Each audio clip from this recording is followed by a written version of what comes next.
Hello, everyone. My name is Kyle Duffy, and welcome to my mini podcast series, Finding Yourself. In this podcast series, I will be discussing one of my big passions, which is movie and TV. If you are interested in all things TV and movies, this may be the podcast just for you. My whole intention with this podcast series is to have a platform where I can hop on and discuss movies and TV shows. And I suppose at this stage, this podcast is really just a passion project for me. I am very interested in media studies as a career, and I am currently pursuing a career in radio. And this podcast series will hopefully allow me to develop my producing skills, my editing skills, as well as my presenting skills. So, with that all said, we can begin. I wanted to keep this first episode very light and simple. I wanted to talk about a movie I'm kind of on the fence about at the moment, which is Zac Snyder's Army of the Dead movie on Netflix. I saw the trailer and I thought, oh my god, Dave Bautista in a zombie movie, this is going to be unbelievable, because Dave Bautista has shown that he has range as an actor, and I've seen him in Blade Runner 2045. The small bit in that with Ryan Gosling, but he was very good, like very believable, and like he showed in that movie that he had depth as an actor. So I thought, okay, he's been given the head role in this zombie movie. He gets to show off his chops as an action star again, and I was very excited for that. And then the movie came out, and on my first viewing of it, I was extremely underwhelmed, which was very disappointing. From my point of view, it seemed they had everything at their disposal to make a solid zombie movie. You know, they have Dave Bautista in the action role as the lead actor. They have great supporting actors who I recognize from other projects and other movies. But it seemed when they tried to put everything together, it just didn't translate. Now, I might have to get into mild spoilers just to elaborate on my thinking here. So consider this your spoiler warning. Okay, so as the movie premise, I thought it was a very unique idea. Having a heist movie within a zombie apocalypse movie. Very unique, never done before. Not that I can think of anyway. Casting, very good. Dave Bautista, a proven track record in many movies, including Guardians of the Galaxy, which was his breakout role. He was very good in the James Bond movie. I think it was Skyfall. It was one of the James Bond movies anyway. He was very good in Blade Runner 2045, even though that was a small role, but it was very dramatic and it was a very serious role to be played earlier on, and he kind of delivered there. So him cast as the main character in this was a good call, because everything he's actually touched so far is gold. They had several other characters that were meant to be badass characters, but I just felt Dave Bautista was the draw in terms of casting. So going into this, they have the star power in casting Dave Bautista in the lead role. They have the unique premise with the plot.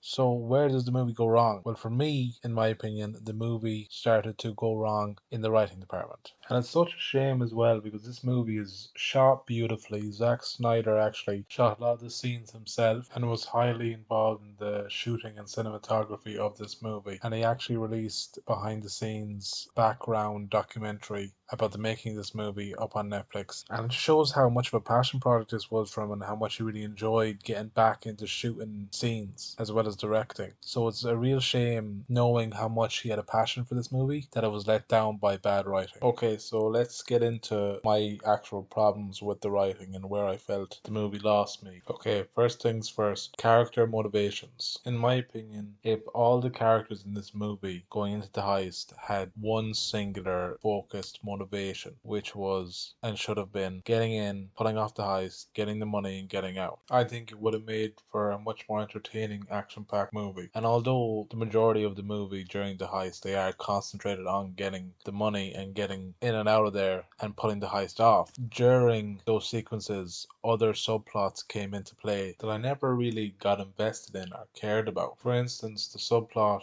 about the relationship between Batista's character and his daughter. I didn't care about that. I didn't care about him mending his relationship with his daughter. It's a heist movie, and I just felt the subplot of their relationship was given too much screen time. It took away from the action. And in terms of character motivations, Batista's character, Scott Ward, his motivation is to pull the heist off without a hitch, get the money he needs to support him and his daughter to live a comfortable life. Whereas her motivation is to get in there, save her friend, which really gives Scott Scott Ward, Batista's character, one more thing to worry about, one more extra thing to do, including breaking open a safe and making out with millions of dollars while avoiding getting killed and eaten by zombies. I'm not stupid, I realize why they had the subplot with Batista and his daughter. Their relationship gives Scott Ward a chance for real character development, and I suppose it adds an element of added suspense to their mission. So you're now not only wondering, will they get out with the money? Will they get out safe? You're also wondering, where is Batista's relationship going to go with his daughter? Will she forgive him? Will they end up okay? And also, will his daughter find her friend? Will she make it out alive? I understand that every movie has subplots to maximize viewership and have something for everyone, really, when you think about it. And that's what subplots are. So if they don't draw you in with the main plot, they have a subplot here that you might be more interested in or invested in, and you want to find out what happens in that subplot, whether everything gets resolved. So I understand why they exist. I just felt that the main plot of this movie was strong enough to stand on its own, and that it was interesting enough that we didn't need to keep on flashing back to this subplot between the daughter and Batista.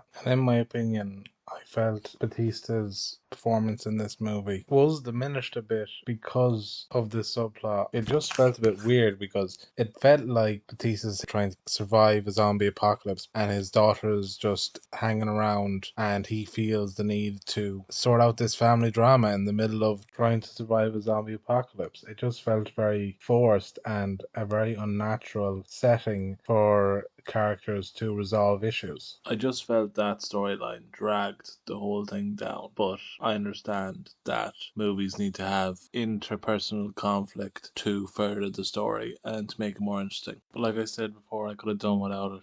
And speaking of things I could have done without in this movie, I could have done without the forced comedic duo that they paired together in this story. In Army of the Dead, they decide to pair up one of the most badass characters with one of their weaker characters who doesn't know what the hell he's doing. The safe breaker that they recruit in this movie doesn't know what he's doing. He doesn't know how to hold a gun. He's never been in battle before. He's just a safe breaker. But he's German and he's quirky and he's eccentric. So they decide to play on that for comic relief by pairing him up with one of the more serious characters in the movie. And you could see what they were trying to go for with doing this. But I just felt that they didn't need to play it off as comic relief and as comedy. They could have just played it off as this sweet little relationship they had. Because I did think that their relationship was sweet. Like it was almost like a mentor-mentee thing. And I realized that this relationship dynamic was probably meant to provide a bit of levity to the movie, which it did, but to me it just didn't land as comedic. Okay, on to my last problem with this movie, which is probably the biggest problem I have with it. The biggest plot hole in the movie comes right at the end of the movie, and I'm just gonna put up another spoiler warning for obvious reasons. Okay, so one of the characters gets attacked by the head zombie in this movie, and he's holding his own, but eventually he gets overpowered. At this stage, another character saves him by pushing him into the vault and closing the door. The movie plays out, but then it cuts back to the quarantine zone, and this character has actually survived because he was in the vault. He gets out of the quarantine zone, and we find out that he has the money from the vault, looking ill. And I'm thinking, okay, he's like been in a vault for a couple hours, he's watched his friends die, but then he goes to the bathroom and he lifts up his shirt and reveals a bite on his arm. Now, this is where I have a problem with the movie and the way it ended, because I watched that movie 3 times, and I watched that scene 3 times where he was attacked by the zombie. The zombie doesn't actually bite him, so that's the biggest plot hole in this movie, and it ends with it. He wasn't bitten by any zombie in this movie, so where did that bite come from? I felt that was just something they threw in at the end because maybe they didn't know how to end it. I don't know, but I just felt it came out of nowhere. Maybe they ended it that way so they could have an excuse to make another movie to expand on this as a franchise, maybe. But I just felt it was lazy writing at the end to just throw in a nonsensical zombie bite when we saw that character get pushed to safety and we know that he wasn't bitten in that scene. Now, maybe it was an off-screen bite that they didn't focus on, but that character is very central to the story the whole time, and you never see him get in any other altercation where he could have been bitten. So for that to be the ending, I just felt it was a shame because although this movie had its problems, in my opinion, it didn't have any gaping plot holes. And for it to end with a gaping plot hole was unfortunate. Yeah, that's my thoughts on Army of the Dead by Zac Snyder. I would recommend this movie if you're looking to turn your brain off for a couple of hours. If you're a fan of good action and Dave Bautista as an actor, you'll enjoy it. Hope you enjoyed this first episode, and thanks for listening.